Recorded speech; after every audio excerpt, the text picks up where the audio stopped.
You bust your back every single day working hard. You finally get that paycheck and immediately pay all your important bills. You look at your bank account at the end of the month and realize you have almost nothing left over to show for it. It genuinely feels like you are running full speed on a treadmill just to stay in the exact same place financially. My name is Valentine, and I spend way too much time thinking about the hidden mechanics of building real, lasting wealth.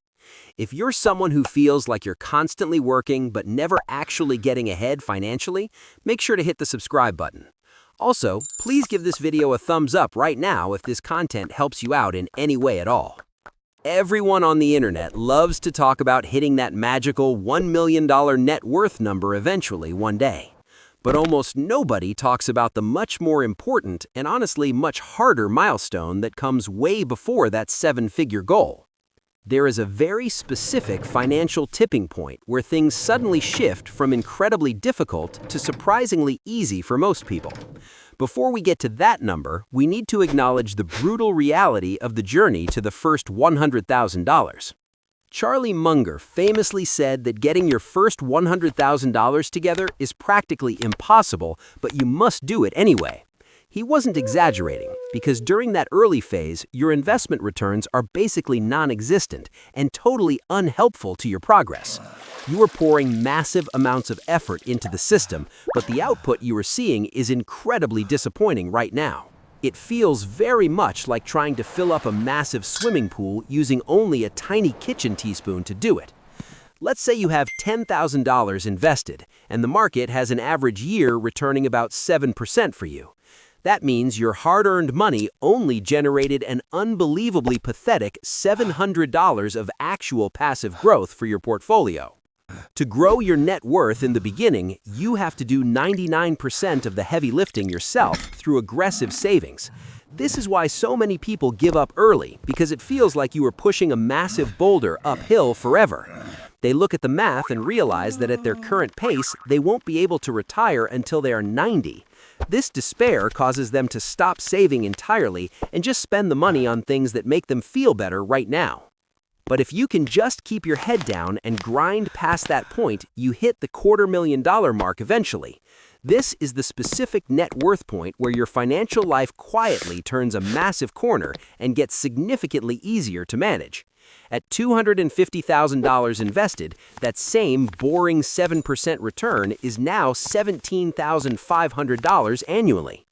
Suddenly, your portfolio is generating more money passively than someone working a part-time minimum wage job for an entire year. This is the very first time in your journey where your capital is actually doing some heavy lifting for you automatically. You are no longer the only one working hard, because your army of dollars has finally shown up to the battlefield. This is also the moment when the intense psychological weight of financial stress finally begins to lift off your tired shoulders.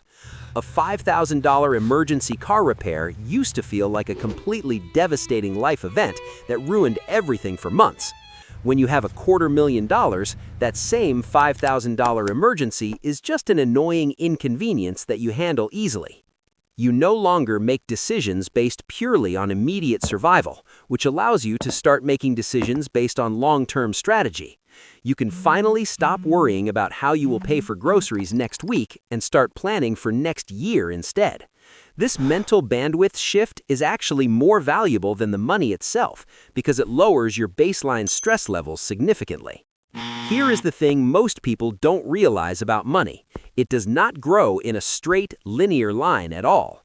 Your money grows exponentially, meaning the more you have, the faster it grows without any extra effort required from you. Getting from zero to that first $250,000 might take you 7 to 10 years, long, hard years. But going from $250,000 to $500,000 might only take you another 5 to 7 years maximum. The first chunk of money took sheer brute force and discipline to accumulate over many long, boring, and difficult years of work. The subsequent chunks of money are largely powered by the mathematical inevitability of compound interest working in your favor constantly. Now, you might be thinking that this sounds great, but how do I actually get to that $250,000 mark faster? The uncomfortable truth is that you cannot just budget your way there by cutting out daily lattes and avocado toast purchases. You need to aggressively widen the gap between your income and your expenses to increase your savings rate significantly right now. If you are only saving 10% of your income, it will take you decades to reach this specific financial milestone. You need to aim for 25 to 30% savings rate if you want to hit this point this decade. This usually means you need to focus intently on increasing your primary income rather than just cutting coupons every single week. It is infinitely easier to save 20% of $100,000 a year than 20% of $40,000 a year.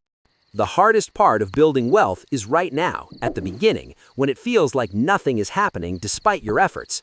You have to trust the basic math and keep pushing until you reach that critical $250,000 tipping point yourself. Once you cross that line, the financial wind will finally be at your back instead of constantly blowing in your face. If this breakdown helped you see the path more clearly, please subscribe to the channel for more no-nonsense financial education videos.